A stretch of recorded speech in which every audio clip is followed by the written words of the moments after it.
Donc aujourd'hui, j'ai envie de vous parler de la Ouija, déjà tout simplement parce que récemment, j'ai fait une petite vidéo donc d'une séance que j'ai pratiquée avec Julia. Et effectivement, j'ai eu pas mal de commentaires, beaucoup de retours par rapport donc à cette séance. Bon, des retours plutôt bienveillants, mais d'autres un peu moins, où effectivement on nous disait qu'on savait pas ce qu'on faisait, qu'on était inconsciente, voilà, que pour nous on voyait ça comme un jeu. Alors je fais cette vidéo déjà pour rassurer les personnes, parce que non, on ne prend pas ça pour un jeu. On sait, on connaît les conséquences. On n'est pas des enfants. Voilà, on sait plus ou moins ce qu'on fait. Voilà, donc cette vidéo, elle est là pour ça. Mais pas que, en fait, hein, pas que pour que vos commentaires, parce qu'après, chacun a sa propre vérité, chacun a sa vision des choses. Il n'y a aucun problème, je respecte. Mais j'ai aussi envie de faire cette vidéo pour un peu dédiaboliser, en fait, la planche de Ouija. Pourquoi? Parce que tout simplement, on peut avoir vraiment de très beaux résultats aussi avec la planche. Et on peut aussi avoir de belles histoires à raconter. N'ai-je pas raison? Voilà, il n'y a pas toujours d'histoire de démons, d'entités, comme bon nombre de commentaires que j'ai reçus. Mais voilà, effectivement, j'ai eu beaucoup de commentaires pas forcément bienveillants par rapport à la planche. Pourquoi est-ce que la planche de Ouija est tant diabolisée comme ceci?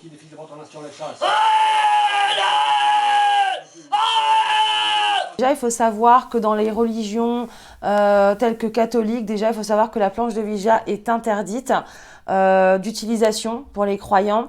Dans beaucoup de religions d'ailleurs, hein, tout ce qui est lié au spiritisme, magie, sorcellerie, tout ça, c'est niet, interdiction. Voilà.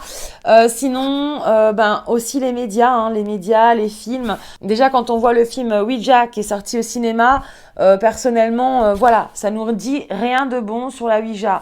Donc voilà, déjà, donc premièrement, elle a été diabolisée donc par les médias, par les religieux, par les religions, par les prêtres, et aussi parce que voilà, c'est vrai que ceux qui adorent les films, qui adorent le paranormal, vous allez voir dans chaque film où on parle de la Ouija, il se passe toujours un moment où une personne va être dominée par une entité, ou enfin voilà. Donc forcément, on ne peut pas avoir une bonne image avec tout ce qu'on nous donne autour de nous par rapport à ce thème-là. Donc la planche, elle a été créée en 1891 donc par Charles Kennard et Elijah Bond, qui justement ont revendu leurs droits en 1901 donc à William Foote. Et il faut savoir que le nom au départ n'était pas Ouija mais Ouij, qui veut dire en égyptien bonne chance. Bonne chance. Voilà, c'est déjà un petit peu l'idée du truc, hein. Mais du coup, il a changé en fait et affirmé donc que le nom de la planche s'appellera donc désormais Ouija, pour faire la combinaison allemand-français, donc du oui. Voilà. Qu'est-ce qu'une planche de Ouija? Donc la planche de Ouija, donc elle se constitue plus ou moins comme ça. Donc elle va avoir donc le yes pour désigner le oui, le no pour désigner le non. D'ailleurs, vous allez aussi avoir des images, ça je l'ai appris là récemment, donc je vais vous le dire aussi. Donc en gros, le petit soleil, quand la goutte va sur le soleil, c'est aussi pour démontrer que vous parlez avec une entité bienveillante. Et si la goutte va souvent sur la lune, c'est que vous faites appel à c'est que vous êtes en communication avec une entité malveillante. Voilà, donc ça donne déjà aussi une petite idée de avec qui vous parlez, même si effectivement les entités ne disent pas toujours la vérité. On en reviendra tout à l'heure. Donc la planche de Ouija, donc voilà, vous avez le yes, le no, vous allez avoir les 26 lettres de l'alphabet, vous allez avoir les 10 premiers chiffres, voilà, et en bas vous avez le goodbye, le au revoir. Certaines planches, j'ai vu également qu'il y avait aussi le merci, voilà, ça j'ai vu aussi ça récemment. Mais en vrai, il n'y a pas vraiment de règles pour la Ouija, la planche de Ouija. Faut savoir que les premières traces de Ouija ont été retrouvées pendant l'Antiquité, pas forcément sur des planches de bois, mais sur des feuilles, avec des lettres prédisposées. Souvent, ils s'amusaient même avec un verre d'eau, en fait, hein, pour remplacer la goutte. D'ailleurs, la goutte, voilà, qui est comme ceci. Donc la goutte, elle va vous permettre de mettre vos mains comme ceci, hein, et donc l'entité avec qui vous allez communiquer va normalement pousser donc la goutte avec vous et vous donner des réponses, donc oui, non, les lettres, voilà. Donc voilà plus ou moins comment fonctionne la planche de Ouija. Pour la science, forcément, la croyance parapsychologie, en tout cas de la planche, sont beaucoup critiquées et la considèrent plus ou moins comme une pseudoscience. L'action de la goutte sur la planche, en fait, est expliquée par des mouvements inconscients. Voilà, donc c'est des petits mouvements qu'on ne fait pas forcément exprès, on ne s'en rend même pas compte, en fait, hein, on le fait directement. Et donc cet effet s'appelle l'effet idéomoteur. Voilà. Savoir aussi que la Ouija, elle a des règles, ça ne se joue pas comme ça, c'est pas un truc qu'on fait en pyjama party, ah tiens, on est entre copines, on va faire une Ouija, non, non, ce n'est pas un jeu, même si ça a été vendu à un certain moment, effectivement, comme un jeu de société. Il y a des règles, par contre, comme un jeu, effectivement. Donc, la première règle, la plus importante déjà, c'est de ne pas jouer tout seul. Jouer toujours avec une deuxième personne minimum. Ou alors à plusieurs, c'est encore mieux. Et dans ces personnes-là, essayez d'être en contact avec plus ou moins une personne qui va avoir des ressentis ou qui va être un peu le maître de la cérémonie. Donc, ça va être la personne qui va poser les questions à l'entité. C'est elle qui va se mettre plus ou moins en communication avec cette entité. Et les autres, en fait, sont là pour donner leurs énergies, voilà, pour pousser la goutte avec l'entité. Pourquoi ne pas jouer seul ? Parce que seul, on est plus vulnérable. Voilà, ça peut être beaucoup plus dangereux. Imaginons, vous parlez avec un défunt de votre famille, ou du moins l'entité se fait passer pour quelqu'un de votre famille. Ça peut vraiment vous toucher émotionnellement. Donc faites attention, voilà, ne pas jouer tout seul. Voilà, ça c'est une des premières règles. Soyez prudent. Donc la deuxième règle, c'est soyez prudent avec les questions que vous allez poser. Parce que des fois, on n'est pas toujours prêt à recevoir certaines réponses.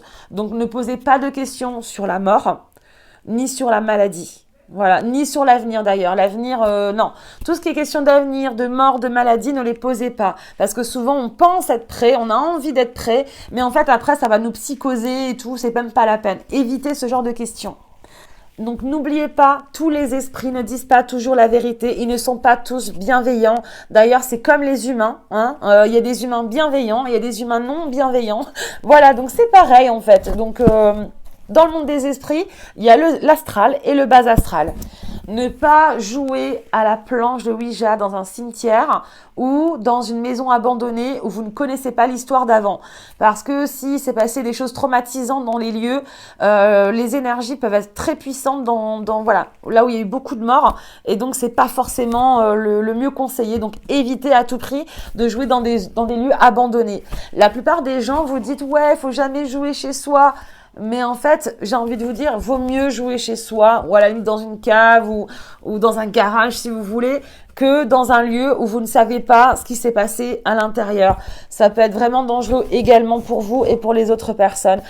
Donc, mettez-vous dans un lieu calme, faites-le avec respect, avec tact, courtoisie.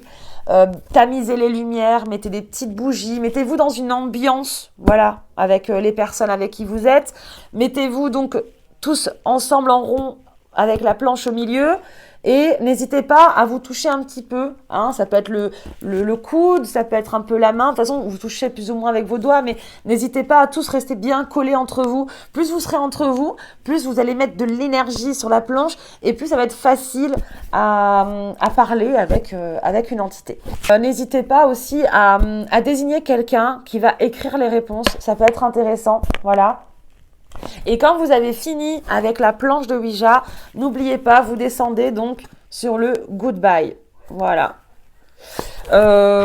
Après, j'ai beaucoup aussi entendu effectivement des personnes qui disaient qu'il faut jamais lâcher la goutte parce que ça peut effectivement casser la communication avec l'entité.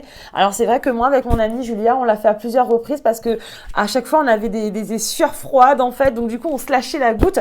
Mais honnêtement, ça nous a pas permis en tout cas de perdre la communication avec l'esprit. C'est conseillé de bien garder les mains sur la goutte jusqu'à la fin, jusqu'à que vous dites au revoir. Voilà. Et quand vous rangez la planche, enlevez la goutte, mais rangez-la dans un autre endroit. Voilà, tout simplement. Comme ça, personne ne pourra utiliser la planche quand vous n'êtes pas là. Ensuite, après, avant et après, en fait, moi personnellement, je me protège. Je suis quelqu'un de croyante, forcément. Donc, avant de commencer une séance de Ouija, je vais, par exemple, prendre une certaine fumigation afin d'en passer dans ma pièce et aussi sur la planche. Alors quand je dis fumigation, on va penser tout à la sauge, mais il n'y a pas que la sauge. Hein. La sauge, effectivement, c'est un encens parmi tant d'autres. D'ailleurs, les Amérindiens utilisaient beaucoup la sauge pour se mettre en communication avec les esprits. Tout simplement, en fait, c'est même pas l'histoire de la sauge, c'est plus l'histoire de fumigation. Parce que eux, en fait, ils étaient dans des tipis quand ils appelaient les esprits. Et du coup, il n'y avait aucune fenêtre ouverte, rien du tout. Et donc, la fumée allait les mettre dans un état de transe plus facilement.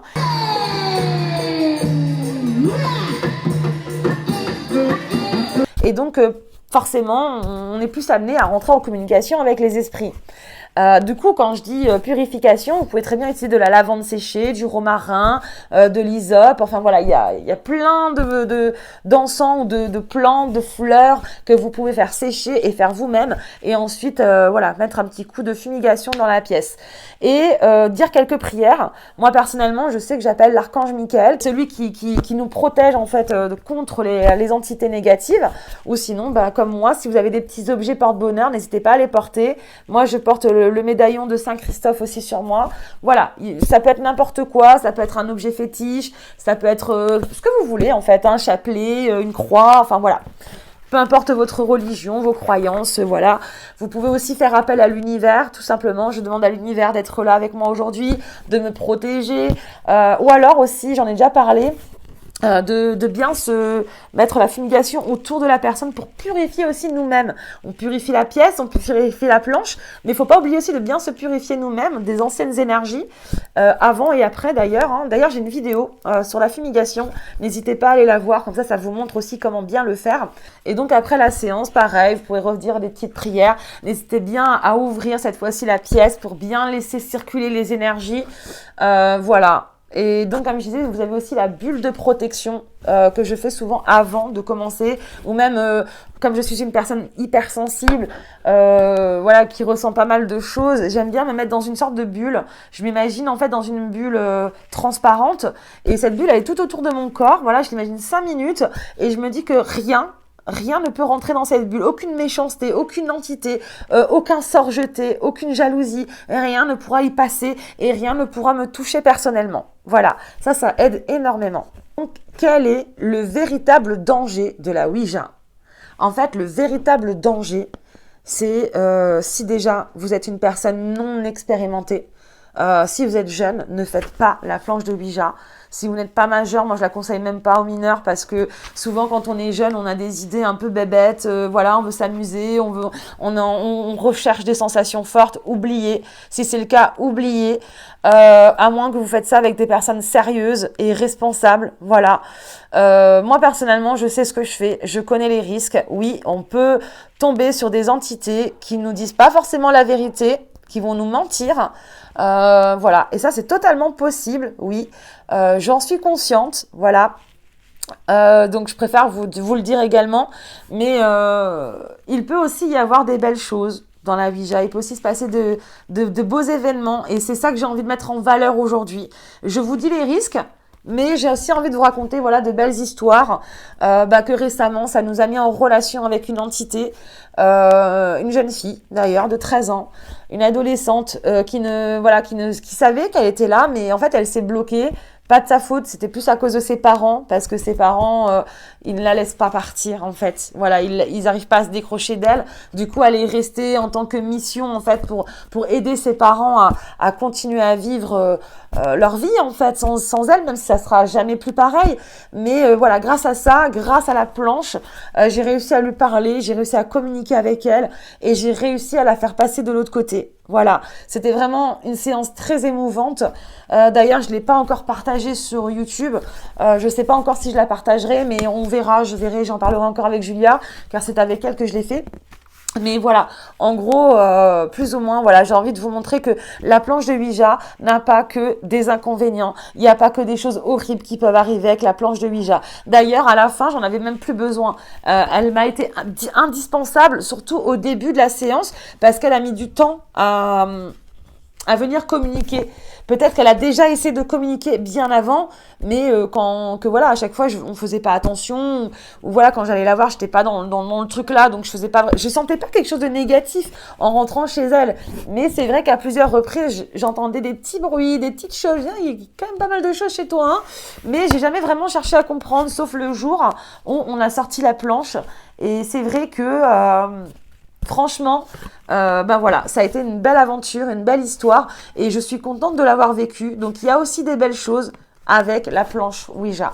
Voilà, c'est tout ce que je voulais vous dire. Donc je vous ai parlé un peu des origines, je vous ai parlé un petit peu des protections, de la purification, des inconvénients, mais aussi des belles choses qu'on peut vivre avec. Voilà, si vous avez d'autres questions, si vous avez des choses à me demander, n'hésitez pas à venir en privé. En attendant, je vous fais à tous de gros bisous.